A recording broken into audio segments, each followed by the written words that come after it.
am a princess of a fallen kingdom, my realm destroyed when I was 6, thanks to my mother. That peerlessly beautiful woman, sent as tribute from the northern kingdom, possessed a jade-like complexion and bone structure, a face that could topple a nation. Within years, my father, once a reasonably wise ruler, became so enchanted he neglected his royal duties. The northern kingdom seized the opportunity to invade. My mother stole the entire southern kingdom's defense maps and presented them to the enemy. Before the southern kingdom's generals could react, the northern army swept through like a tidal wave. On the day our capital fell, my father shielded me in his arms and pressed a token into my small hands. Back then, I didn't understand its meaning. "Stay close to your mother," he told me. "Stay alive." Then he pushed me away and took his own life. Scalding blood splashed across my face. When my mother found me, I was clutching my father's neck with my tiny hands. I understood nothing, but I didn't want my father to die. Yet my mother merely glanced at him before dragging me away. Stepping outside the palace gates, I saw all my brothers lying in a clearing, each bleeding profusely. I counted them one by one. All 5 of father's sons were there. Terrified, I couldn't even cry. Mother pulled me forward to bow before a towering man. "We present ourselves before your majesty. The emperor of the southern kingdom has been executed." After these words, I watched mother present the southern kingdom's imperial seal to that man. "You've done well, Shuer. Whatever wish you hold, I shall grant it." The man held the seal, looking quite pleased. Mother pondered for a long time. It seemed she had so many desires, yet also didn't know what to ask for. Finally, she said she wanted me to live on, continuing my life with the dignity of a princess. I remained a princess, though not the emperor's biological daughter.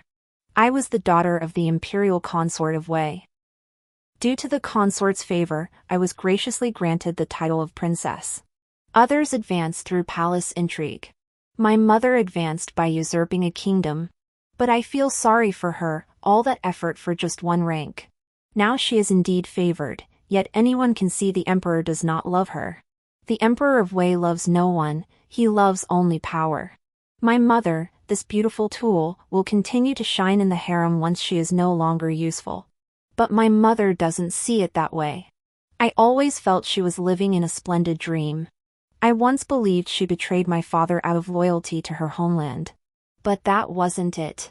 She was simply intoxicated by love. Only, the one she loved wasn't my father. It was the current emperor of Wei. I became a little mute. The imperial physician said I was frightened into it. I don't know if fear was the cause, but I truly didn't want to speak. I still lived in the palace where I grew up. They said the northern lands were too cold, so after conquering the southern kingdom, it was only natural to relocate the capital here. My mother remained my mother, the palace remained the palace, but I disliked the people here. Mother insisted I call the emperor father, but I refused, for I could no longer speak. She was deeply disappointed, her disdain for me subtly apparent. But the emperor of Wei didn't seem to mind. He treated me kindly and often thought to send me many gifts. When I was 8, my mother gave birth to a son. She was overjoyed, for apart from the emperor's legitimate son by the empress, the only other heir was the Prince of Fu, born to my mother. My brother was granted the title Prince of Fu at the age of 3, an immense show of favor.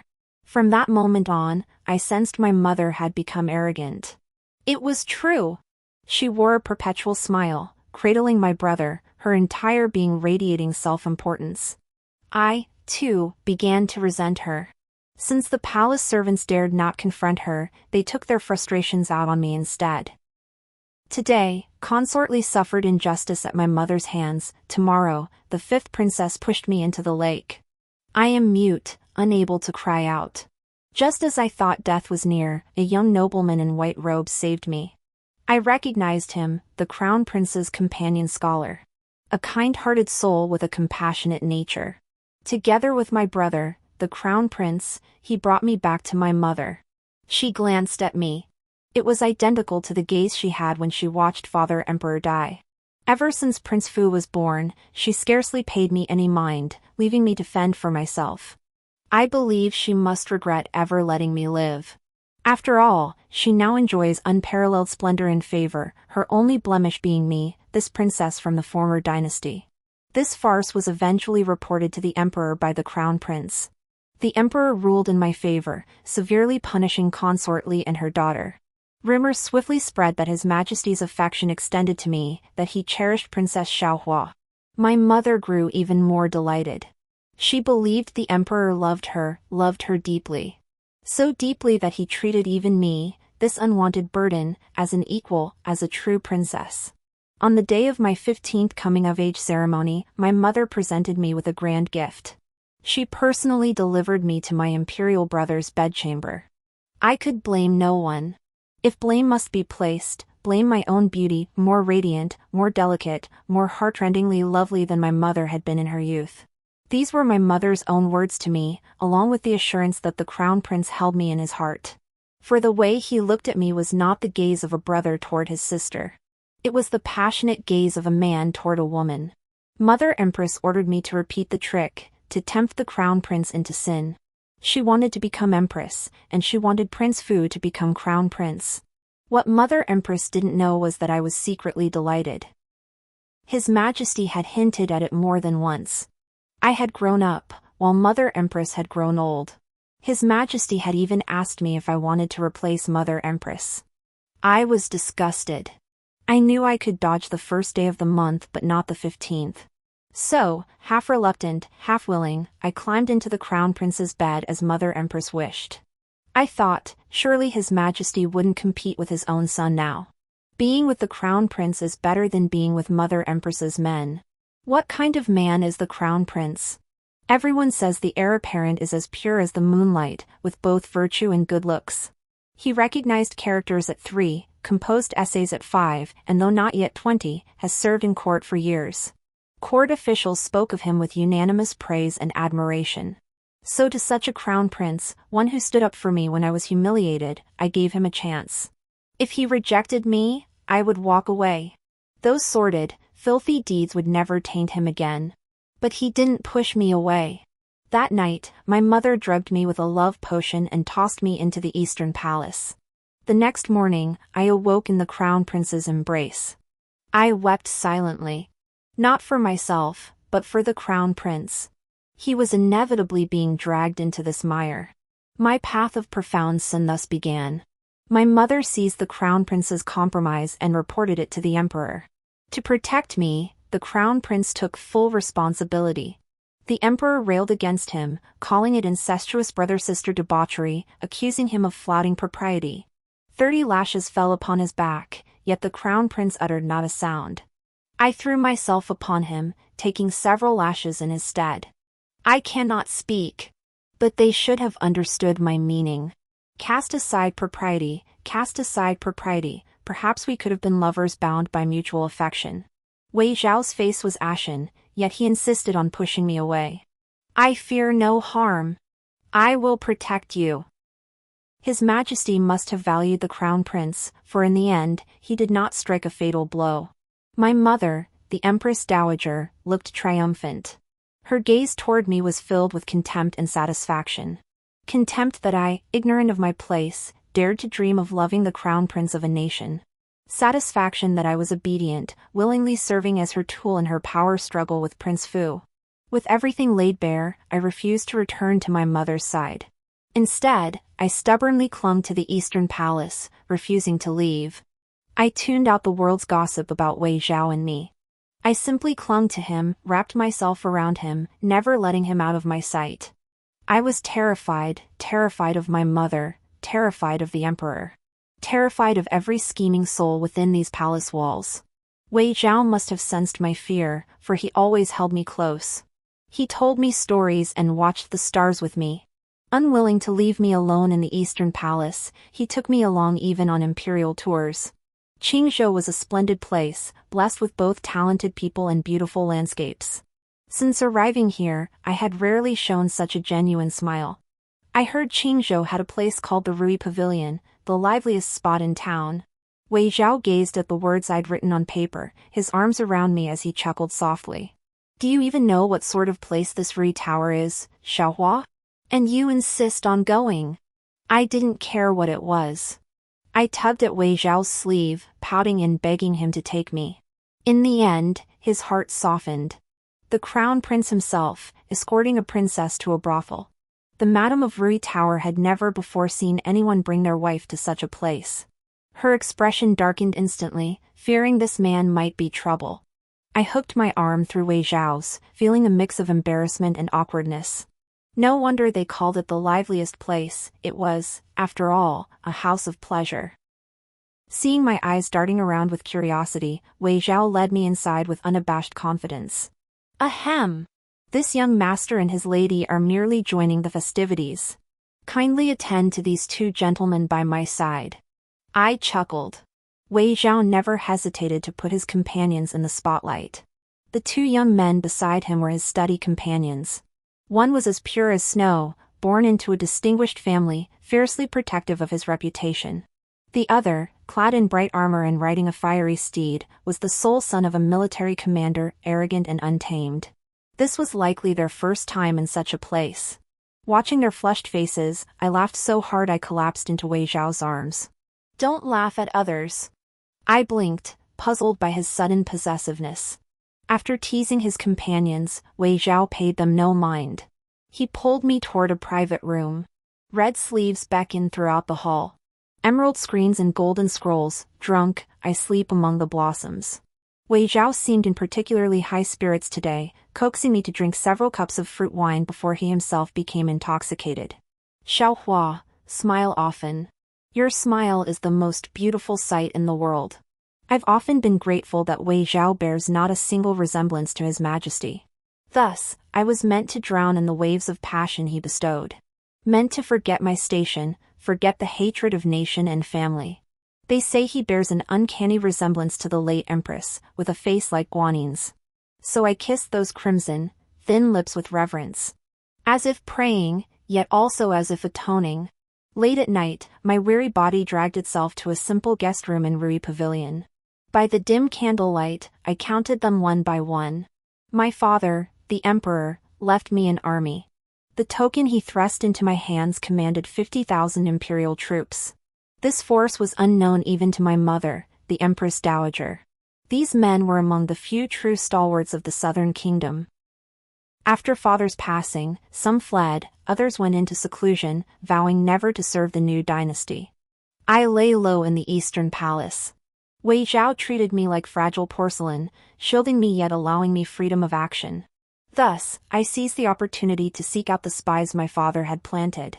The southern kingdom's century-old foundations meant my father had left behind many capable people and resources. And by virtue of my status alone as a southern princess, I could claim them all. When I learned the crown prince would be touring Qingzhou, I sent word out. I invited these men to meet at the Rui Pavilion in Qingzhou. Fortunately, they all came. We pay our respects to the princess. Gazing into the dim candlelight, I looked upon the crowd bowing before me and spoke my first words since the age of 6. I ask but one thing of you, are you willing to support the Empress? They must have been astonished. After all, rumor held that Princess Xiaohua was mute. But I am not mute. I simply choose not to speak. I refuse to call another man Father Emperor. My own Father Emperor was so good. How could I ever acknowledge an enemy as my father? The heavenly way is clear. The Southern Emperor's bloodline rests solely upon the princess. We pledge to follow you, restore our lands, and die 9 times without regret. Good. Willingness is all that matters. Then enter the court. Plan carefully, advance gradually. We set a 3-year deadline. In 3 years, Qingzhou shall rise. Until then, cultivate your power through your own means. We obey the princess's command. Where is the Eagle Guard commander? A burly general stepped forward from the crowd. I studied him for a moment, then drew the token Father Emperor gave me from my robe and handed it to him along with a map I had drawn myself. Led this army under the banner of rebellion. Advance precisely according to the markers on this map. Remember, this campaign aims not to capture cities, but to swell our ranks. Show no haste, disregard minor gains or losses, focus on preserving our strength. As my voice faded, the once silent chamber ignited with sudden vitality. If restoring our kingdom had been but a vision before, this plan now meant we need only wait patiently. The points I marked on the map were either weak points in Wei's defenses or places I knew were guarded by men who still harbored some attachment to the southern kingdom.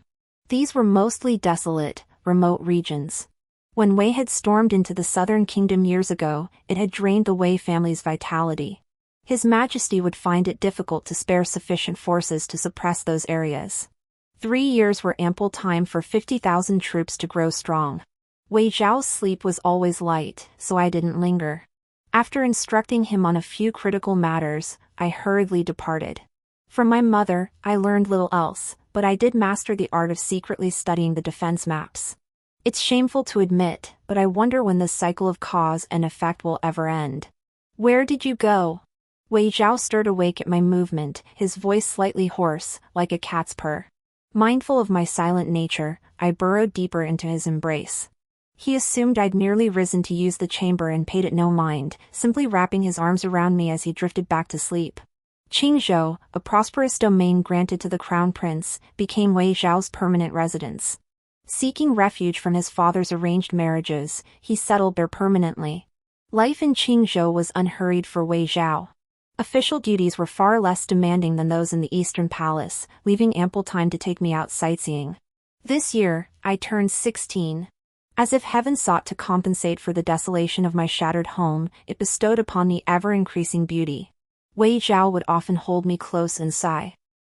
He marveled that even in my budding youth, I was unforgettable, and now, as I blossomed fully, my beauty was breathtaking.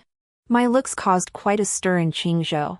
Wei Zhao grew jealous and gradually began keeping me hidden away. It didn't matter to me, I never cared for the commotion anyway. 3 months ago, I purchased 2 orphaned girls on the street who had sold themselves to bury their father. These girls were arranged by the elders to relay intelligence for us. This arrangement made my actions far more convenient. I no longer worried about venturing out freely, my maids could handle matters. The crown prince and I hid in Qingzhou for 2 years. During this time, we shared intimate moments and treated each other with utmost respect, much like an ordinary married couple. But we are no ordinary couple, nor are we ordinary people. He is the crown prince of Wei, and I am a princess of 2 dynasties. Due to His Majesty's sudden illness, the crown prince and Princess Xiaohua were summoned back to the capital immediately. The emperor indulged us for 2 years, but now his patience has finally run out. Commander Xiao Zhe of the Imperial Guards came personally to fetch us, and the crown prince and I had no choice but to return. Yet the moment I saw Commander Xiao, I made an unexpected discovery. The tassel on Xiao Zhe's sword hilt was crafted by my mother, the Empress Dowager. That particular design was her own creation, she taught me how to make it when I was young. I gave a wry smile. It seemed the palace had seen its share of stories these past 2 years. What are you laughing at? The question came from Xiao Qi, one of my brother the crown prince's tutors and also Commander Zhao's only son. I grabbed his hand and wrote 2 characters in his palm. Why apologize? Xiao Qi asked, puzzled. I shook my head, unable to bring myself to tell him that his father might have had an affair with my mother. Once aboard the carriage, Wei Zhao pulled me onto his lap. What did you say to a Qi? I smiled at him, nestling into his embrace, craving his warmth. Wei Zhao, ever perceptive, sensed my worry and gently patted my back. Don't be afraid, Xiaohua. I will protect you. Upon returning to the capital, the crown prince hid me away in the eastern palace, forbidding anyone from seeing me. Outside, rumors swirled wildly. They said I was a seductress, following in my mother's footsteps to bewitch the heir apparent. They said that in Qingzhou, the crown prince and I were brother and sister in public, but behind closed doors, we were husband and wife. They also said the crown prince delayed his return to the capital and refused to marry because of me. I wasn't angry about this, because what they said was true. But my mother, the imperial consort, couldn't sit still. Considering the reputation of Prince Fu and her own, she demanded the emperor grant me death. Originally, Wei Zhao was still interceding on my behalf. But with my mother's move, it completely solidified the accusation that I was a seductress who bewitched the sovereign. The imperial consort acted with great righteousness. She gave birth to an unfilial, unrighteous daughter who disregarded propriety, righteousness, integrity, and honor. Therefore, this daughter must atone for her sins with her life. I wasn't particularly surprised by my mother's actions, nor was I saddened. I even understood her a little. The cold-hearted selfishness in my bones ultimately came from her. Wei Zhao still sought to protect me. I heard he confessed his own crimes before the emperor, taking full responsibility for our affair. He said he could relinquish the position of crown prince. I could relinquish my title as princess. He wanted to marry me. Silly Wei Zhao, how could that ever be? His Majesty has only one crown prince. He could never appoint Prince Fu. My mother, the Empress Dowager, was a consort left over from the previous dynasty. No matter how favored Prince Fu might be, his origins were illegitimate. How could he compare to Wei Zhao, the legitimate son of the Empress, the true heir? The once promising Crown Prince Wei, the heir apparent whose future was as bright as the sun, ultimately fell because of me. His Majesty flew into a rage and had the Crown Prince imprisoned. He wasn't ill, he merely sought to drive us back from Qingzhou. On the day His Majesty bestowed the poison wine upon me, my mother came to see me. She hadn't changed much, dressed in opulent finery, still radiant, still triumphant. "You've done well."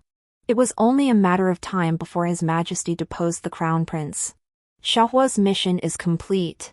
It's time to meet your father, the Emperor." I smiled at her, my face dripping with scorn. "You have the nerve to mention my father?" Mother was startled I could speak, yet she didn't seem to mind. She told me many things, how she and His Majesty had been childhood sweethearts, only for the late Empress to snatch him away. How her lowly birth forced her to risk everything, becoming a spy in the southern kingdom to carve out a path for herself. She said she hated her own beauty most of all, condemning her to a life of serving others through her looks. She told me how sensible and filial Prince Fu was, how clever and quick-witted, and that with just a little scheming, the position of Crown Prince would surely be his. Finally, she said that in time, the entire realm would belong to their family of 3, and all superfluous people should be eliminated. The superfluous people here meant me and Wei Zhao. The Empress Dowager was the last to bid me farewell before I was forced to drink the poison that would break my heart. Wei Zhao always thought me cowardly, but I feared nothing. I had already instructed my men to rise with the Crown Prince when the time came. I wanted Wei Zhao to kill those who destroyed our nation with his own hands. I wanted Wei Zhao to change the nation's name for me, to kill the king. To kill his father. I knew he would do it for me. His love for me had long surpassed everything else. He was a single-minded fool. But I would never see him again. After so long apart, I found myself missing him terribly. Yet why was it not poisoned wine I drank? This was an aphrodisiac. My body gradually slipped beyond my control. For the first time, I tasted the flavor of fear descending. Frantically, I pulled a hairpin from my bun, ready to stab my throat. I sensed that if I failed to die now, the future would be unbearable. But I didn't die. Several eunuchs snatched the hairpin from me, swiftly disarmed me of all sharp objects, and stuffed a silk handkerchief into my mouth to prevent me from biting my tongue. They then bound my limbs and carried me into a secret chamber. My arms and legs were locked with slender golden chains, allowing limited movement within the confines of the room, yet preventing escape. He finally made his move. An emperor who ruled with absolute power demanded whatever he desired. The southern kingdom was his. So was Xiaohua. He removed the silk handkerchief from my mouth. Seizing my chance, I lunged for the artery in his neck. I only wished to die with him, but a single slap knocked me unconscious. Then began the darkest period of my life. The Wei Emperor imprisoned me in a golden cage beneath the earth. In this desolate realm, he shed all pretense of civility. He tortured me in every imaginable way, seeking to mold me into a captive concubine. Yet the mere sight of him made me want to vomit.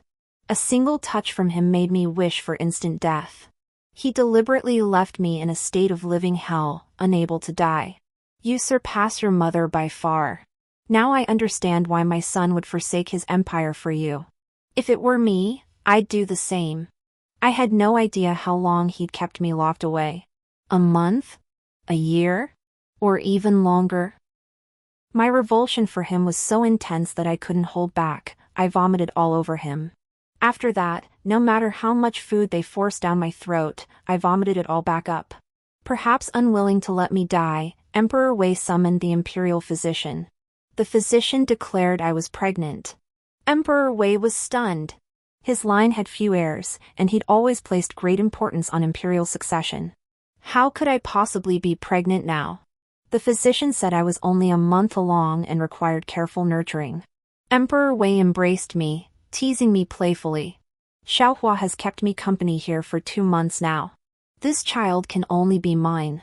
Once the crown prince's wedding is over in a few days, I'll take you out. I stared at him in disbelief. Yet he smiled mischievously as he threatened me. Xiaohua, should this child be lost, the crown prince, Prince Fu, and your mother, all shall be buried with him. How strange, that he should care so deeply for this bastard. Even stranger was the physician's expression, as if he had something to tell me. I yielded. Nodding, I pointed first at the physician, then at my belly. Xiaohua, are you still feeling unwell? I nodded again, pointing at the physician. The Emperor of Wei understood. You're worried about the child and want the physician to stay with you? I nodded. The Emperor of Wei was in a splendid mood. In a great show of mercy, he allowed the physician to remain with me. He himself seemed to have urgent matters to attend to and hurried away.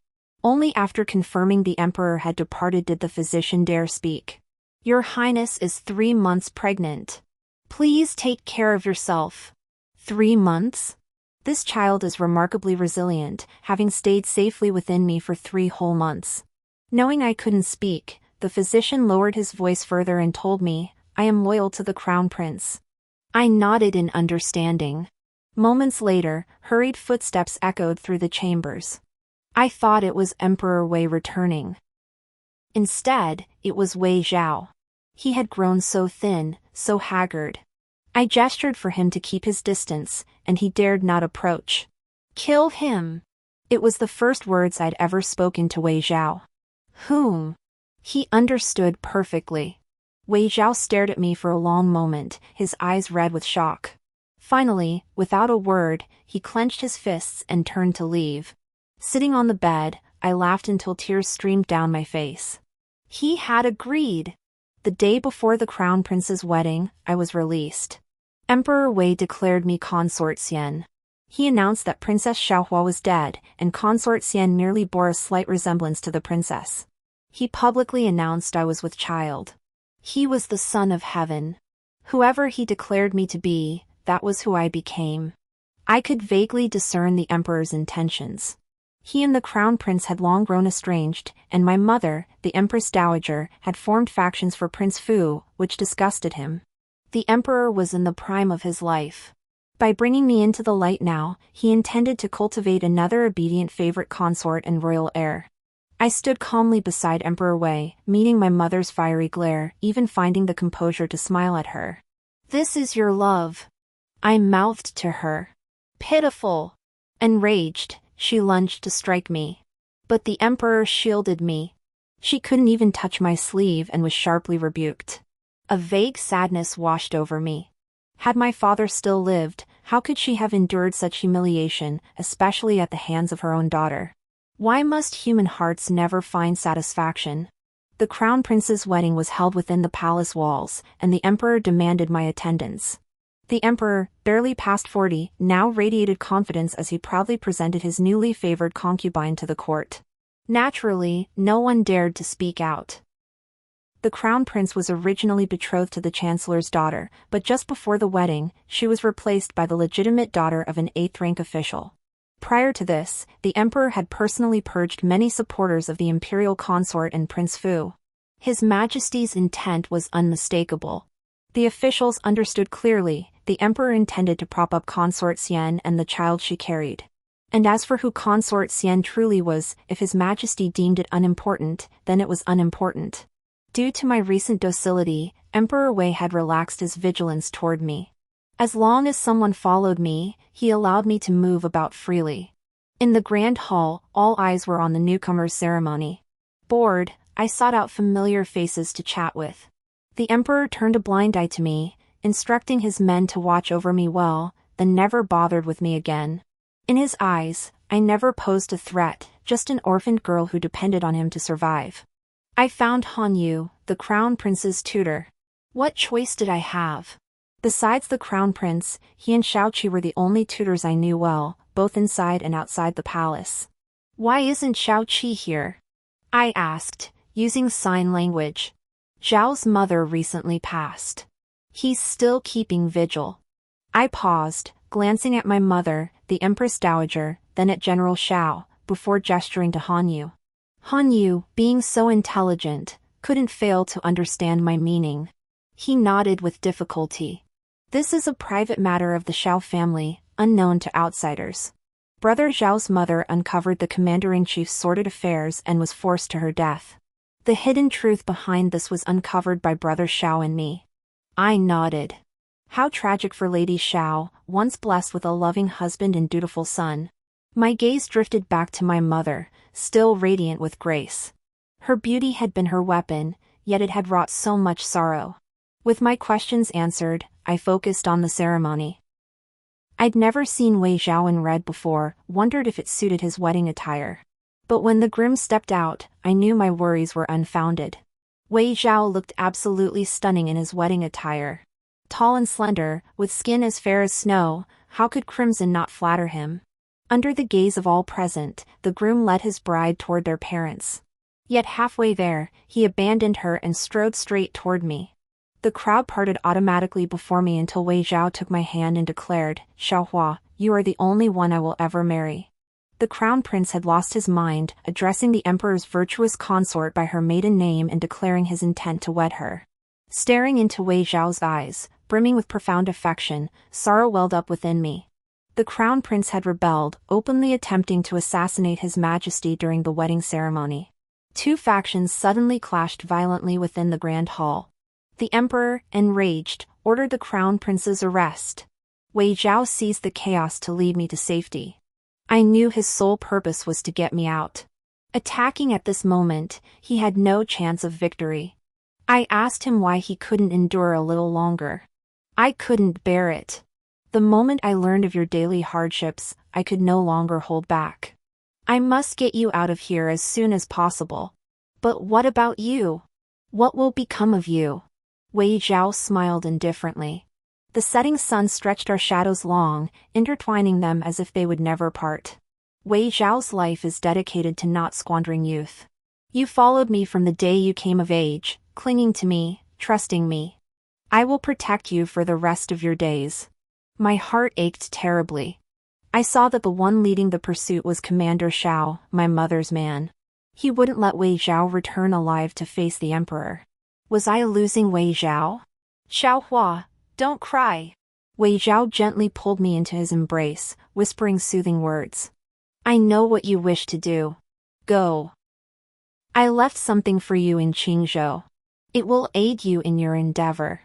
I clutched Wei Zhao's hand, pressing it against my belly, and choked out, 3 months now. Ours. Wei Zhao's smile remained as tender as ever. I know. Xiaohua will bring our child into the world, won't you? I nodded. I would, I had to. This was our child. That's good. Wei Zhao buried his face in my shoulder. I felt it, he was crying too. I truly hate to part with you both. Xiaohua, would you be willing to call me husband? Husband! Of course I would. In my original plan, we were meant to be a loving couple. Be good, Xiaohua. Go in peace. Your husband will guard your rear. Wei Zhao stroked my hair one last time. When he lifted his head again, his eyes were filled with unwavering resolve. Shadow guards, heed my command. From this moment forth, you shall recognize Princess Xiaohua as your master and protect her with your lives. Yes, sir. Wei Zhao had given me all his shadow guards, leaving him no way back. Yet I still clung to a final struggle. Let us leave together. Wei Zhao gave me a faint smile.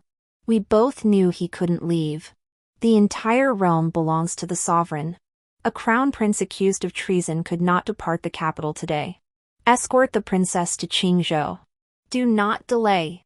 Escorted by his shadow guards, I watched Wei Zhao's sword-bearing figure retreat. My heart tore apart. Something within me collapsed with a thunderous crash. Yet I am the sword who grows colder the deeper the collapse. Even the agony of losing Wei Zhao refused to consume me. The shadow guards led me through a path of battle. Wei Zhao had few troops at his disposal within the capital, yet he had meticulously arranged an escape route for me. The resources were meager, but they sufficed to protect one person. Passing by the Shao residence, its sails hung heavy with white, I found myself inexplicably drawn inside, the shadow guards following close behind. Behind us, the clamor of battle raged, yet I calmly found Shao Qi and said, "Come with me. I'll help you avenge your mother." Shao Qi stared at me, first with shock, then confusion. Finally, his gaze fell upon the shadow guards and the imperial guards locked in combat, and understanding dawned. Agreed. In that instant, our pact was sealed. But I knew it wasn't just about vengeance. More than that, it was for Wei Zhao. They had been as close as brothers. Wei Zhao cherished me, and they, to varying degrees, loved me by association. We escaped through the Shao family's secret passage. Though we couldn't completely evade detection, the passage's numerous traps bought us precious time. Outside the city, Wei Zhao had prepared a swift horse and carriage for me. We raced toward Qingzhou. I clutched my belly, forcing myself not to think of Wei Zhao. Fortune smiled upon me, the emperor of Wei's men never caught up. Only upon reaching Qingzhou did I learn the crown prince had slain himself before the palace gates. The court descended into chaos, leaving the emperor no mind to pursue me. I knew it was my fault Wei Zhao had perished. I regretted it. I should never have coveted him. Never sought him out. I wanted to ask the heavens and all the gods, could I trade my life to bring Wei Zhao back? But the heavens and all the gods remained silent. Perhaps the pain was too much to bear, for I fell unconscious for 3 days. When I finally regained consciousness, Shao Qi told me that for those 3 days, I had been calling out Wei Zhao's name and the child's. I asked him how the child was. Shao Qi said that as the last bloodline of the crown prince, he would never allow anything to happen to the child. As long as the child was safe, that was enough. Shao Qi ordered the physicians treating me to keep silent, and I took the opportunity to conceal my pregnancy. I drafted a letter summoning officials hiding within the court to rise up in Qingzhou. After waiting here for half a month, I received 3 provincial governors, 2 imperial censors, 5 prefectural commanders, and several county magistrates. These men brought followers of varying ranks, all holding official positions. During this fortnight, I ordered General Su, commander of the Eagle Guard, to retain a small contingent to distract the imperial suppression forces dispatched by the court. General Su himself led the main Eagle Guard force to join our ranks. Beyond this, Qingzhou was now entirely under the control of my placed agents. Han Yu also arrived, bringing with him the crown prince's advisors. Though these 2 factions had previously kept to themselves in the court, with little overlap, one sought to restore the kingdom while the other aimed to avenge the crown prince. Now gathered under my banner, they coexist surprisingly harmoniously. I, too, cast aside my usual timidity. In full view of all, clad in mourning white, I openly observed the mourning period for Wei Zhao. When asked for whom I mourned, I simply replied, "For my husband." My identity and circumstances were no secret, so I acknowledged them openly. Half a month later, General Su arrived in Qingzhou with the Eagle Guard. Combined with the 40,000 troops Wei Zhao had left me here, plus the forces under the command of the prefectural governors and provincial commanders, I now commanded a fully mobilizable army of 200,000. For over a decade since the Northern Kingdom unified the realm, officials from the Southern Kingdom had endured a harsh existence. The Emperor of Wei favored the north while neglecting the south. Southern officials toiled without reward, walking on eggshells, while the common people suffered relentless oppression. When I raised the banner of rebellion in Qingzhou, many southern officials came to join me. My army grew stronger by the day. After nearly 2 months of preparation, smoothing relations among the officials, I seized the moment and captured Yanzhou and Shuzhou, flanking Qingzhou. These territories were now united with Qingzhou. I then ordered the carving of seals, the preparation of imperial seals, and the swift production of dragon-embroidered robes. In the 3rd month after Emperor Wei Zhao's death, I proclaimed myself King of Qingzhou, claiming the title of Princess of the Southern Dynasty. By the time the Wei Emperor realized what had transpired, it was too late. He hastily assembled a 30,000-strong army to subdue me, placing General Xiao Zhe, father of Xiao Qi, at its head. My younger brother, Prince Fu, was proclaimed crown prince. The Wei Emperor further proclaimed to the realm that I carried his child, instructing General Xiao to spare both me and the unborn child during the campaign. I read that proclamation calling for the suppression of the rebellion. It was written with such sentimental fervor, promising me nothing but wealth and honor, foolishly attempting to win me over with empty words. It was quite amusing. I openly mourned his son, yet he proclaimed to the world that the child in my womb was his. I paid little heed to this. But as my belly grew larger and my pregnancy became increasingly obvious, the child could no longer be concealed. That night, former ministers of the Southern Court knelt before my tent. General Han, their leader, held a bowl of abortion potion with a pained expression. General Han was a commander my father, the emperor, treated like a brother. He cherished me dearly in my youth and likely couldn't bear to harm me. He was probably forced into this role. Now he merely knelt at my feet, holding the potion, refusing to say another word. If he wouldn't speak, others would speak for him. Princess, relinquish this abomination. When you achieve greatness, you shall bear a legitimate, noble heir. Forcing me to abort the child? I will not. This is Wei Zhao's last bloodline in this world. And it is my child. If this night ends without resolution, I won't hesitate to spill a few lives to teach them obedience to their sovereign. Who dares touch this general's child? I looked up at the voice. Xiao Qi had rushed in, eager to claim paternity. General Su hastily pretended to spill the abortion potion. He rose and barked at Xiao Qi, "Xiao family brat. How dare you lay hands on the princess?" Xiao Qi crossed his arms, meeting the glare without flinching. Mutual affection, born of genuine feeling, I simply could not resist. I suddenly laughed, surveying the kneeling crowd. Is none of you willing to let me bear this child? I knew how terrifying my expression must be now. Many had tried to manipulate me, to seize the power I held. I had to be ruthless, more ruthless than anyone else. Those who bowed to me must not only revere me but also fear me. But this is my own child. When did it become anyone else's decision? Did you gentlemen weigh your own heads today? Are they heavy enough to decide for this princess? Xiao Qi raised an eyebrow, stepping in to play the good cop and reason with me. Your Highness, please do not be angry. These officials were deceived by the Wei Emperor and knew nothing of the truth. How could they truly wish for the life of our child? I shot Xiao Qi a glance. His idea was sound, I couldn't expose him just yet. If I admitted the child in my womb belonged to the Wei Crown Prince, there was no guarantee those loyal to the Southern Kingdom wouldn't harm me. In that case, it was your rashness.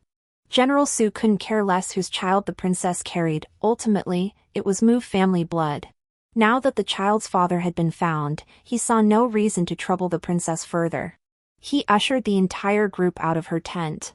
As the ministers departed, they murmured among themselves, no wonder young General Xiao chose to follow the princess, this was the reason. It all made sense now. Yet doubts lingered. What the hell are you questioning? General Su had always been annoyed by these fussy civil officials. Didn't you hear what the princess said? Mind your own business regarding her private affairs from now on, or you'll lose your heads. If he had actually handed that abortion potion to the princess today, how could he ever show his face to His Majesty after 100 years? Xiao Qi said that he and Han Yu had fought over who would be the child's father, and the outcome was only natural. Han Yu was merely a scholar, how could he possibly win? Thus, this great advantage fell to him. I felt both amused and exasperated, gently stroking my rounded belly. If Ai Zhao knew, I wondered whether he'd be touched or furious. Princess Xiaohua is far more suited to be emperor than the crown prince. I glanced at Xiao Qi, meeting his intense gaze, and smiled softly. Ai Zhao values loyalty, honors propriety, and is benevolent, yet such a ruler is ill-suited for chaotic times. That throne requires a ruthless heart to hold firm. The imperial army pressed against Shuzhou's border. My time to act had come. But I had no intention of clashing head-on with Xiao Zhe. I gave Xiao Qi 100,000 elite troops, instructing him to hold Shuzhou and confront his father. Previously, Xiao Zhe had brandished the emperor's proclamation urging my surrender and return to court. Now, having tacitly allowed Xiao Qi to claim the child in my womb as his own, it was his turn to persuade Xiao Zhe to rebel together for the sake of their grandson.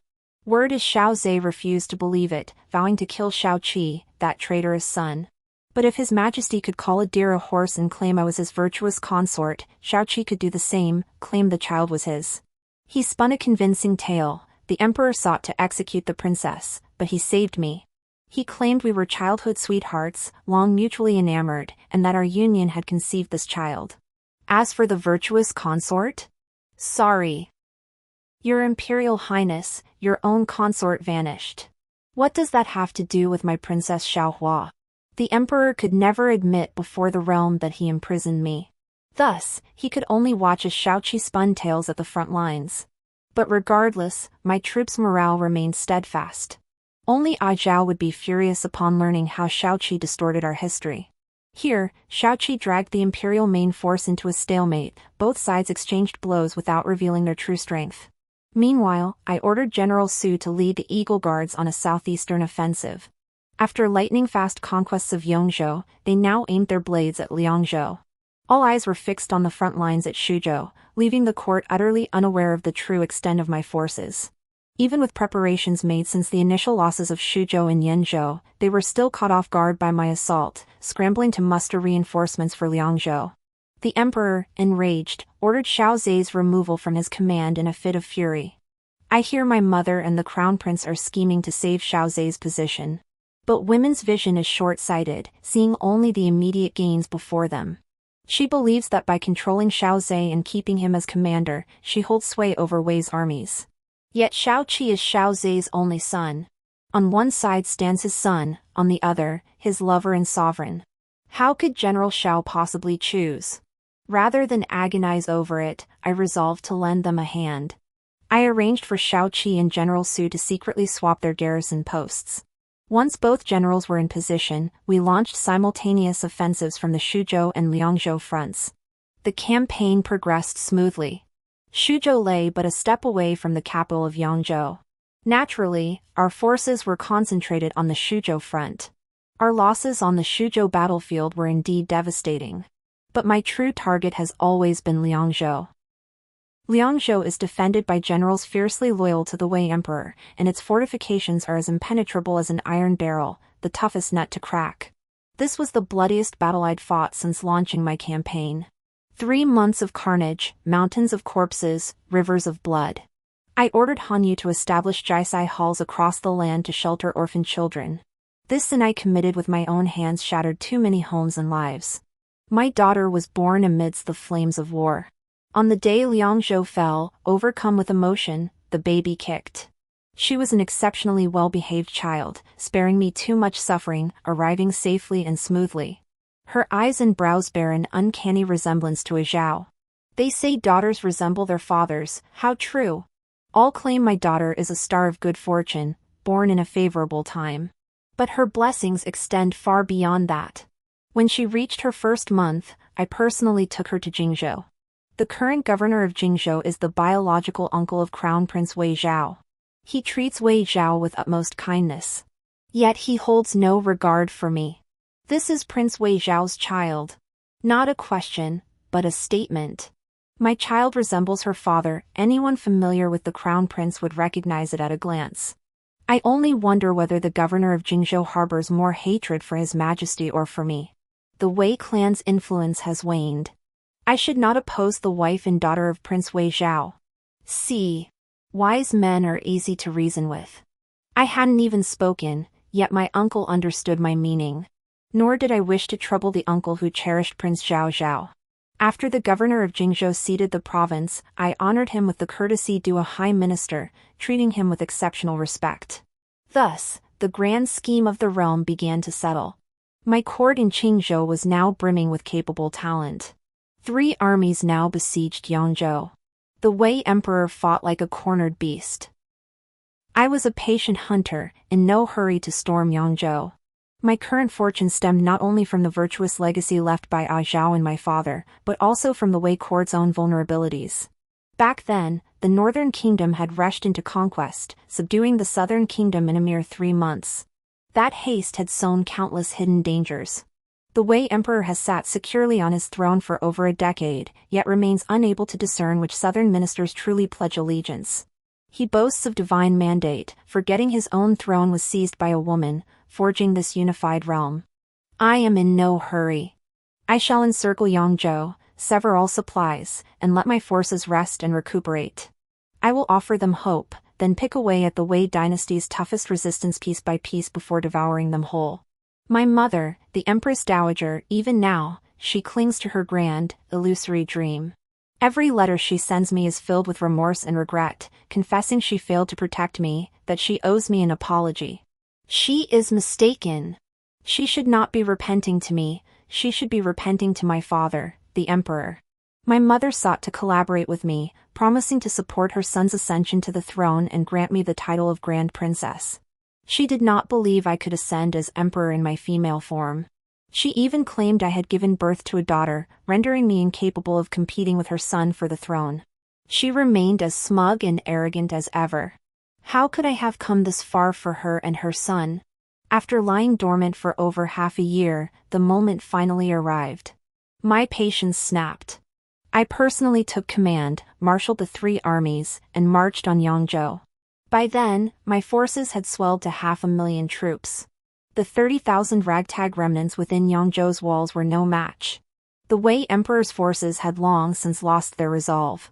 This final decisive battle was swiftly concluded. As my troops approached the capital, I saw my mother, the Empress Dowager, held captive atop the city walls.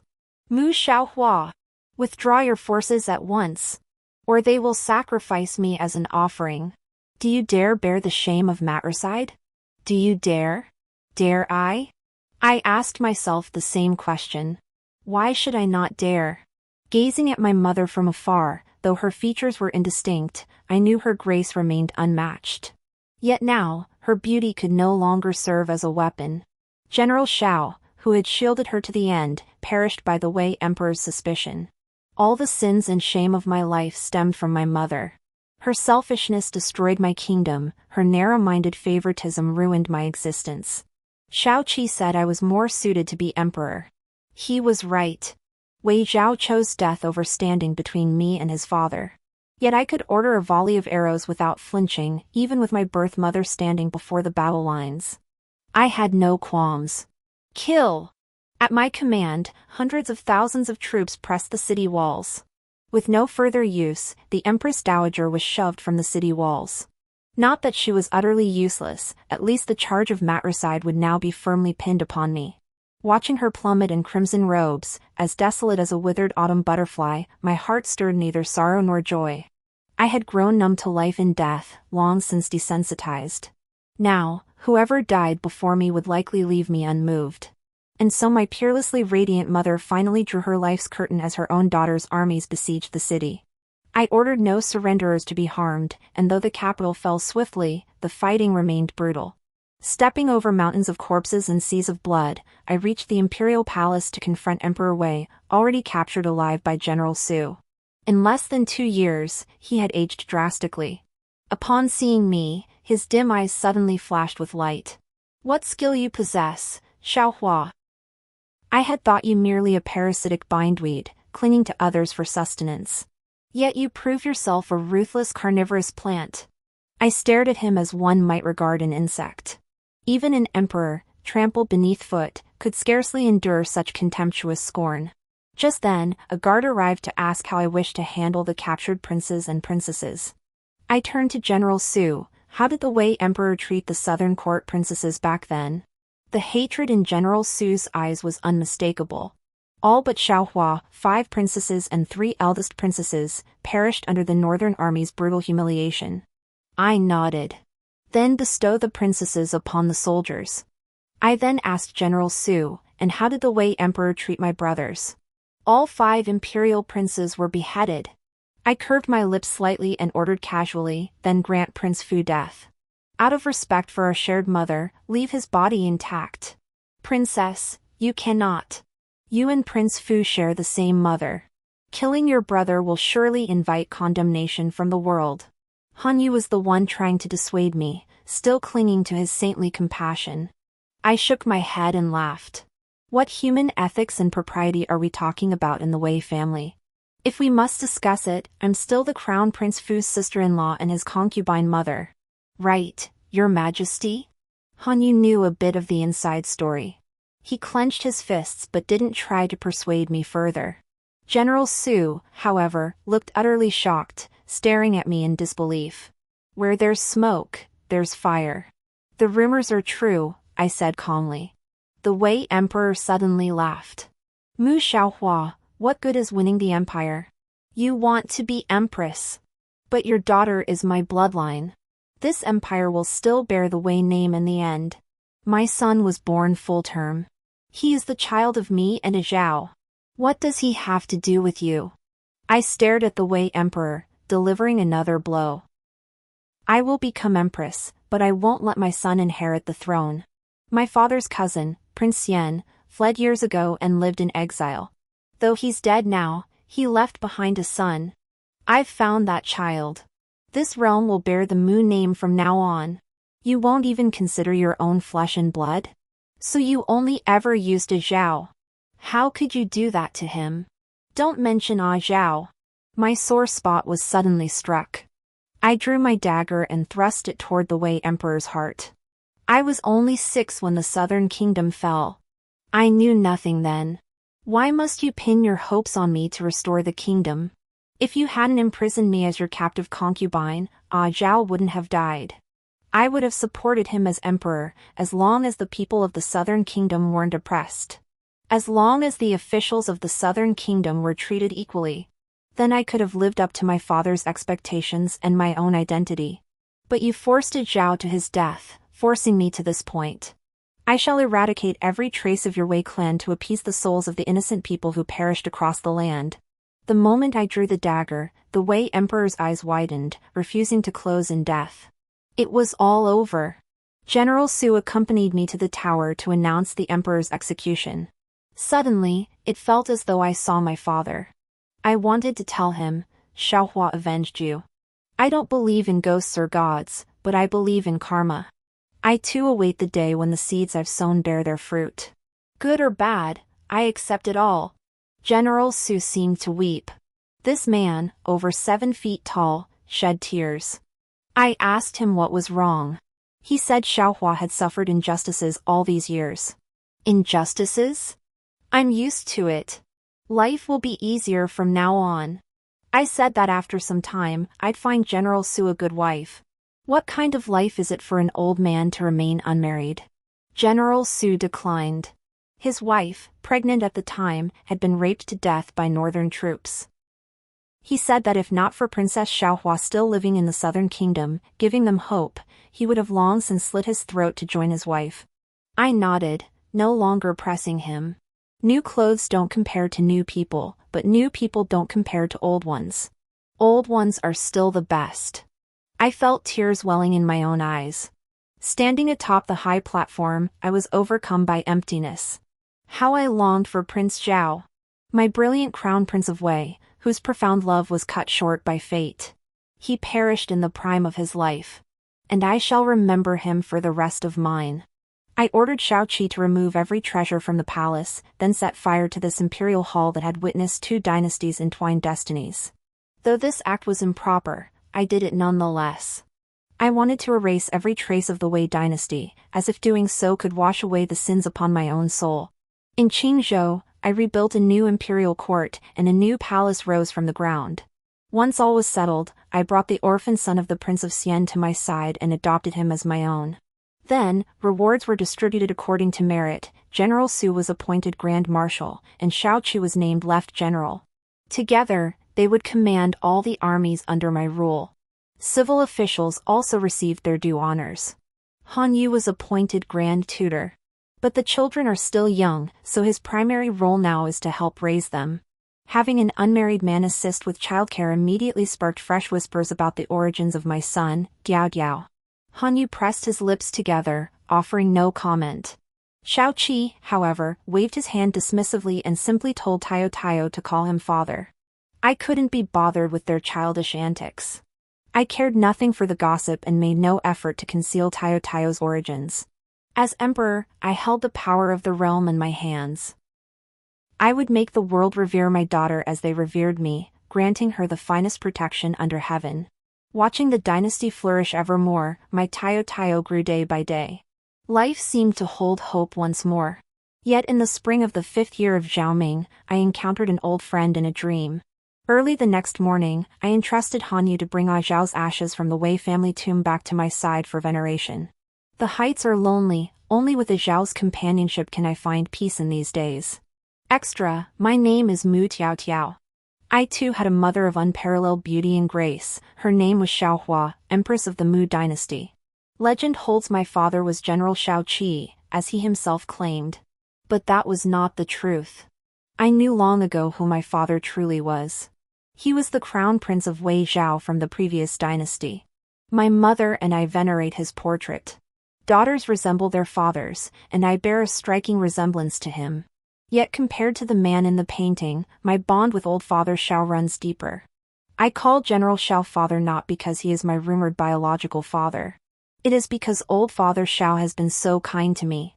He has shouldered nearly all the responsibilities of a father and remained unmarried his entire life for my sake. My mother, the Empress, was a most capable ruler. Under her governance, the 9 provinces were unified, the people lived in peace and contentment, and prosperity flourished. She was beautiful, yet her majesty overshadowed her appearance. No court official dared defy her thunderous authority, yet she was a truly compassionate mother. The Empress never smiled, except at me. Yet sometimes I suspect her smile isn't for me at all, that she smiles through me, to someone long gone. Her loneliness breaks my heart. My mother granted me the world's most exalted status, the most privileged treatment, and the most obvious favoritism. But I feel she herself possesses nothing. She gave everything for the realm, for me, taking nothing for herself. Even monks in secluded temples live more freely than she does. As the emperor's favored daughter, I've sailed through life without hardship since childhood. Yet recently, something has brought me profound sorrow. I've discovered I've fallen in love with my imperial brother. I thought I hid it well, but my mother Empress watches me too closely. When I'm joyful, she pays me no mind. Now I've lost all appetite, and my mother Empress is angry. She was actually angry at herself. Whenever anything went wrong with me growing up, she always blamed herself first. That's why everyone fears her, but I don't. Sometimes, I even feel she's my best friend in this world. She patiently listens to everything I say, then resolves each issue for me. So after much internal struggle, I confessed to my mother. I expected her to be furious, to rage, but she didn't. She simply looked at me and said it was fine. She summoned my imperial brother and asked him to choose, the empire or me. Your Majesty, I choose her. My brother chose me without hesitation. Yet before this, I had no idea he also cherished me. Though he had always been kind to me, I had assumed it was merely a brother's affection for his sister. Very well. Mother Empress merely gave a soft hum before summoning imperial authority to threaten my brother. Consider this, you may choose not to marry her. But if you take her as wife and fail to protect her, if you betray her, I shall depose you. My brother gazed at Mother Empress with unwavering resolve and swore, Your Majesty, I shall cherish Taio as I cherish the entire realm. I was stunned. How could this be? We're siblings. Oh, your imperial brother was found by me. You share no blood ties whatsoever. My imperial brother gave me a reassuring smile. The Empress Dowager spoke the truth. The Empress Dowager had found my imperial brother, who shared no blood with her, claimed him as Mu lineage, adopted him as her foster son, and raised him with great care to become the crown prince. Her Majesty felt guilt for waging war that brought calamity upon the people.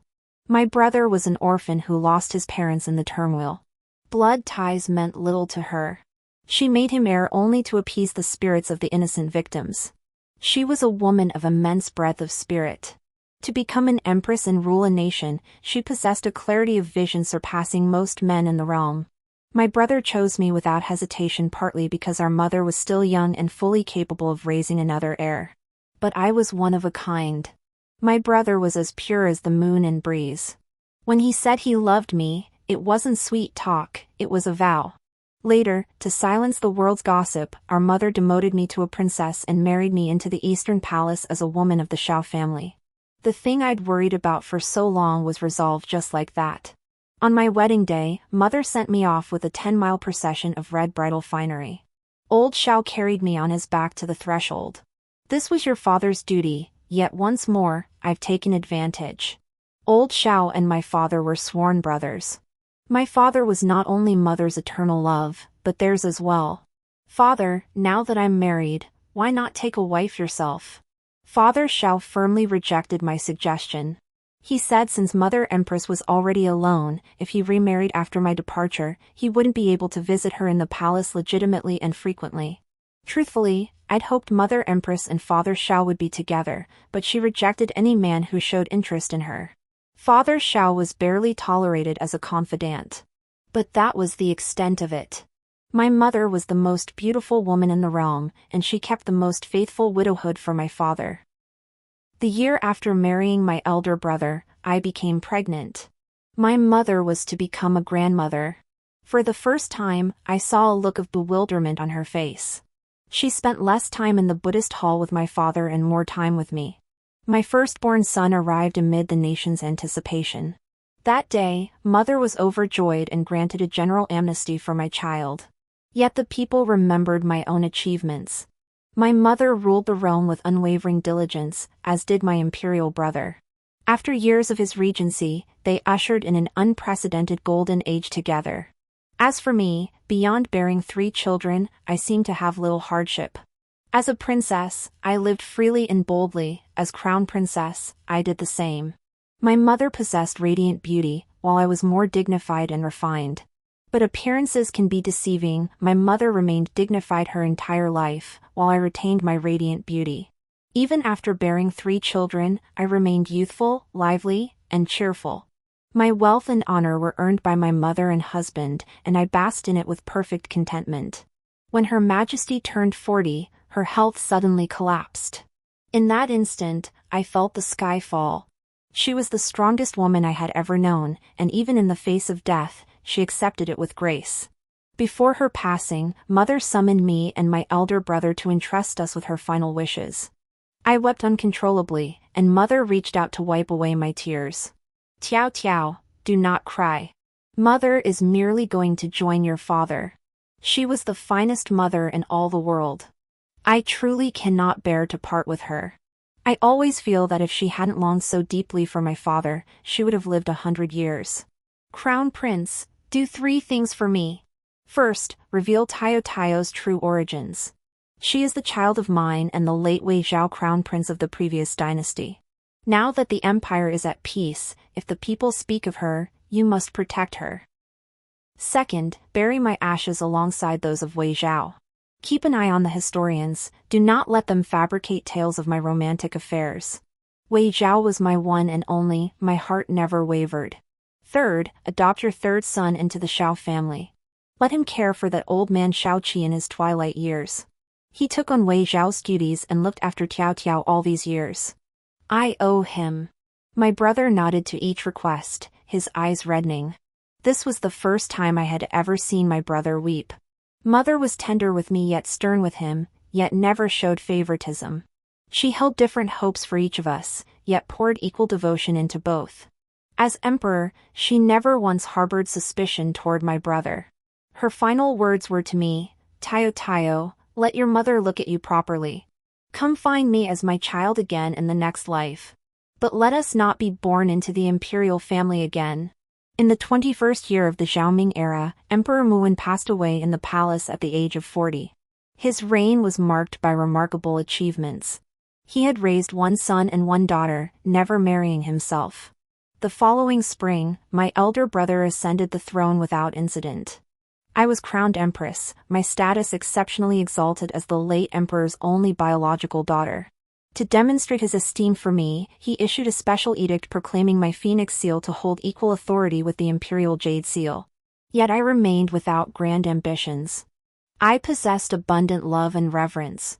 A lifetime of splendor and fortune, a loving marriage, dutiful children, and the world's admiration. I knew all this was the virtuous cause sown by my mother, the Empress Dowager. Later, in heartfelt conversations with Grand Tutor Han, I learned much about my mother's youth. Only then did it dawn on me, what I possessed was always what my mother could only dream of, never attain. Because her own path was strewn with thorns, she exhausted every effort to pave a broad, smooth road for me. The end.